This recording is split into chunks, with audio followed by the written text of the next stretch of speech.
తిరుపతి జిల్లా సత్యవేడులో నూతన టీడీపీ కార్యాలయం ప్రారంభమైంది. పార్టీ కార్యాలయం ప్రారంభోత్సవంలో పాల్గొన్న ఎమ్మెల్యే కోనేటి ఆదిమూలం సత్యవేడు నియోజకవర్గం పెద్దిరెడ్డి రామచంద్రారెడ్డి అడ్డా కాదు, ఇది టీడీపీ అడ్డా అని అన్నారు. మరోపక్క ఎన్నికల్లో కలిసికట్టుగా పనిచేసి పార్టీ గెలుపు కోసం కృషి చేయాలని శ్రేణులకు పిలుపునిచ్చారు.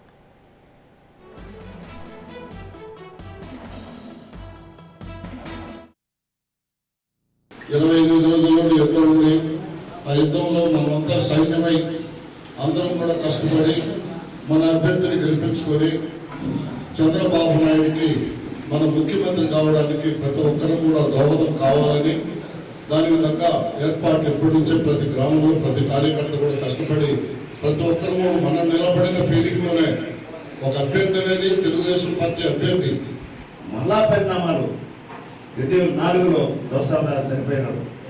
నగిరిలో నేను సత్యవేడు కంటెస్ట్ చేస్తానంటే వద్దు నగిరి ఏమని చెప్పి నాకు కాకుండా రోజాలకు ఇచ్చేశారు. నేను శాసనసభ్యుడు అంటే నేను ఏం సార్ అంటే నామినేషన్ అయినాడు. సరే విధులు పని చేస్తే డైరెక్ట్గా చంద్రబాబు నాయుడు గారు, అలాగనే అమర్నాయుడు గారు, గవర్నర్ శ్రీనివాస్ గారు, ఈ రోజమ్మ భర్త అశోక్ రఘువంత మా ఇంటికి వచ్చి అన్నాన్ని విధులే చూసుకున్నాడు.